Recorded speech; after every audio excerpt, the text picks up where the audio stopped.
always start stretching with my neck. So the best way to do that is to drop the ear to the shoulder, and I always like to apply just a little bit of pressure with my hand to help give myself that really good stretch. It's the same when you drop the chin to the chest. Apply just a little bit of pressure with the hands so that you feel the stretch. Now remember, you always want to stretch after you're warmed up or after your workout, when your blood is already flowing. So after that stretch, another very common question that I get is, how do I stretch my quads and my hamstrings? So let's start with the quads. I think most of you have seen this stretch here. Now if you're not comfortable balancing, my first tip for you is to do better with your posture. Keep your chest up, keep your chin up, and retract your shoulder blades in the back so that they're down and together. Okay, so once you get your balance, your tummy's nice and tight, instead of pulling this leg around, which is going to throw your balance off, instead push this hip forward. So from here, you're going to push it forward, and that will help you feel the stretch in your quad. Now, if you're not comfortable standing up, you can always lay down with this stretch. So for the lay down, bring one arm in front to support you, bring your foot in back, and the same concepts apply. Push the hips into the mat. Right here, push that hip down so that you really feel that stretch in the quad, and just pull gently on the foot.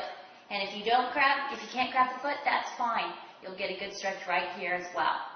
Okay, so there's two really great stretches for your quad. Now, let's talk about the hamstrings. For the hamstring, a very common one is bringing that foot in front, flexing the toe, and leaning forward into it. With this one, you want to keep your shoulders nice and square and parallel to the ground. And leaning over, keeping your back nice and flat. Make sure that you're not hunched over here with that toe pointed outward. The toe should be forward, the back should be flat, and you just lean over gently into it like this. Another good exercise for the hamstring is just to let gravity do the work. Take a slightly wider than shoulder width stance, fold your arms in front, and again, keep your back nice and flat as you lean over and just let your arms hang. On this one, try not to lock your knees out real tight. Keep them soft, keep the legs straight, and just lean into it.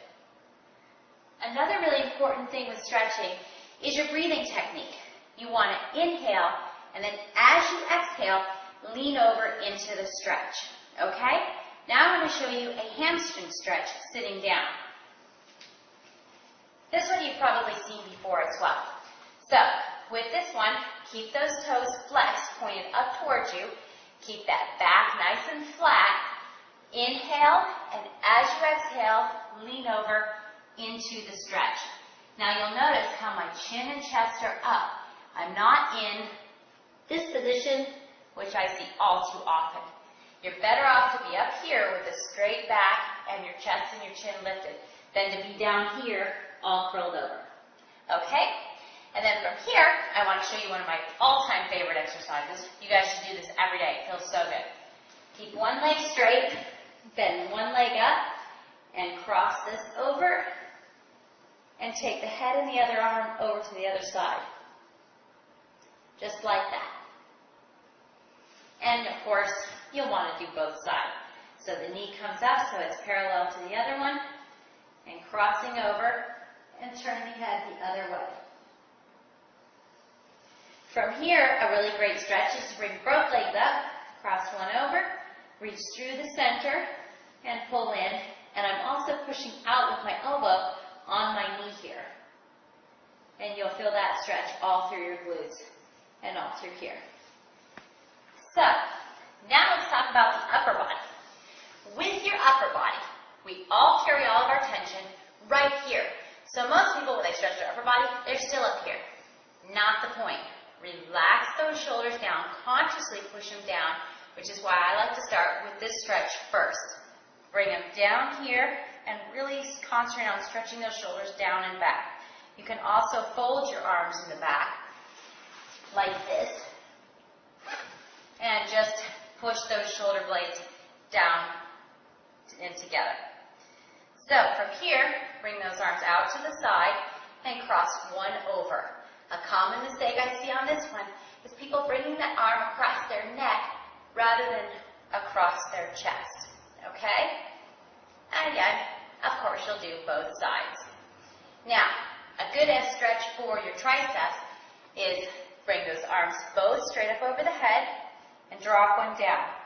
For this stretch, you'll aim to have your hand in the center of your back, drop your chin to your chest, keep your posture up, and you'll pull that arm this way, not pushing back. So pull over to the side, and you can also stretch over like that.